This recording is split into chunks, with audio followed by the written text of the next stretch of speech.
আজ সবচেয়ে দুঃখের দিন। প্রতিবেশীদের কন্যাহারা মাতৃযন্ত্রণা থামানোর চেষ্টা বৃথা। তার জ্ঞান ফেরানোর চেষ্টা নিতান্তই নগণ্য। প্রতিবেশীরা ভালো করেই জানত, মালতীর বিয়ের পর থেকেই শারীরিক সমস্যার জন্যই সন্তানের কাছে মা ডাক আর শোনা হয় না। প্রতিবেশীর কারো বাচ্চা পেলে আদর করে বুকে জড়িয়ে যেটুকু স্বাদ পাওয়া যায় তাতেই সে খুশি।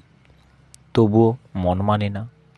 বড় দিদির কাছে গিয়ে বলে, ও দিদি, বলো না, সত্যি কি আমি মা হতে পারবো না? চোখ থেকে জল গড়ায় মালতীর। সাবিত্রী সান্ত্বনা দেয়, কিছু চিন্তা করিস না বোন, সব ঠিক হয়ে যাবে। তুই মা হবি, আমি জ্যাঠাই মা হব, সব হবে, ভগবান আছে। ভগবান সত্যিই আছেন।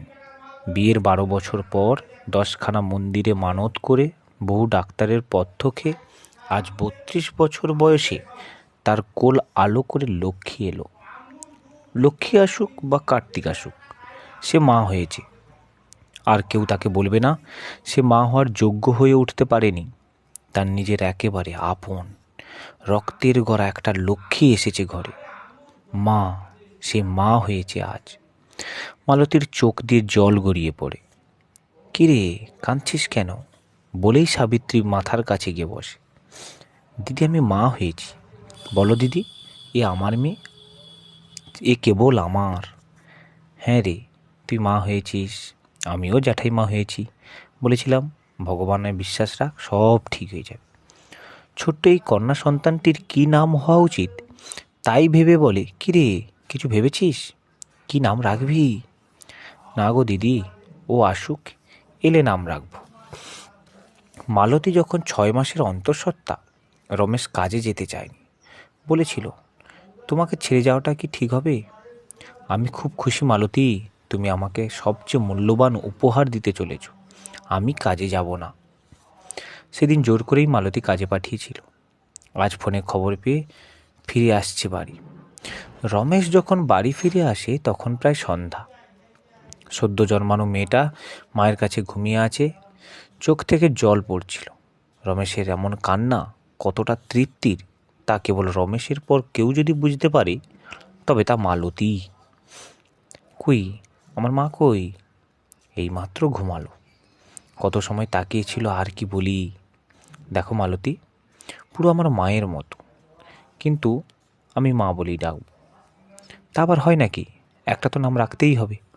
আচ্ছা, চৈতি নাম রাখলে কেমন হবে? ও তোমার যা ইচ্ছে রাখতে হয় রাখো।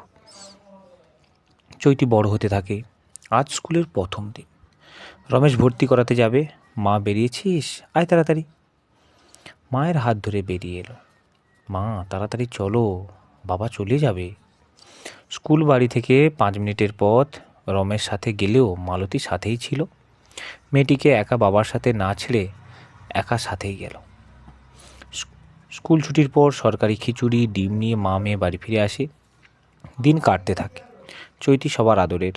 যখন সময় পায় জ্যাঠাইমার কাছে গিয়ে বলে, বমা, আদ না কুলে এত বড় একটা ডিম দিয়েছে। ও তাই নাকি? দিদিমণি আমার মাকে এত বড় ডিম দিয়েছে, কই আমাকে দিলি না? দুবো দুবো, তোমাকে একটু, মাকে একটু, আমি একটু, আর বাবা, আর বাবাকে একটু। ফুটফুটে মুখে আধো আধো গলায় এমন কথা শুনে গালে চুমু খেয়ে মালতীকে বলে, চৈতি কি বলেছে শুনেছিস? আর বলো না দিদি। চৈতির বয়স এখন 6 বছর। একা স্কুলে যেতে পারে। অনেক ছেলে মেয়ের সাথে তার ভাবও হয়েছে। কথাগুলো আর আধো আধো বলে না। গ্রামের প্রান্তে মেলা বসেছে। রমেন সন্ধ্যায় মালতী মেয়েকে নিয়ে মেলায় গিয়েছে। যা দেখছে তাই চাই। মেয়ের বায়না, পুতুল দাও, খেলনা দাও। মেয়ের বায়নার মধ্যে তৃপ্তি অনুভব করে রমন। মালতীর অনেক বাধা সত্ত্বেও মেয়ের বায়না মেটায়। পরদিন স্কুল যাওয়ার সময় ব্যাগের ভিতর পুতুল দেখে মালতী বলে, এটা ব্যাগে ঢুকিয়েছিস কেন? আমি নিয়ে যাব। না না, বাড়িতে থাক, কেউ নিয়ে নেবে। সেদিন চৈতি পুতুল রেখে স্কুলে যায়। 2-1 দিন পরে মালতী বাড়ির কাজ করতে খুবই ব্যস্ত ছিল। বাড়িতে পৌষ পার্বণের আয়োজন চলছে। মা, আজ তুই একা চলে যাবি, সাবধানে যাবি, কোথাও কিছু করবি না। মায়ের কথায় সম্মতি দিয়ে চৈতি স্কুলে চলে যায়। স্কুল থেকে ফিরে না আসায় মালতী স্কুলে গিয়ে জানতে পারে ছুটি হয়ে যাওয়ার পর চৈতি বাড়ির দিকে গিয়েছে। ফিরবার পথে রাস্তার পাশে একটা ডোবা পড়ে পুকুর বলে ঠিক হবে না, থমকে দাঁড়ায় সে। ব্যাগটা রাস্তা থেকে কিছুটা দূরে রয়েছে। হঠাৎ এখানে কারো চোখ যায় না। পৃথিবীর সবচেয়ে নিষ্ঠুর যন্ত্রণা তার জন্য অপেক্ষা করছিল। সে একেবারে কল্পনা করতে পারেনি।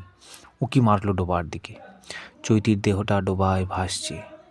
তার থেকে আরও কিছুটা দূরে ডোবার মাঝে মেলা থেকে বায়না করে আনা সেই কিনে আনা সেই পুতুল।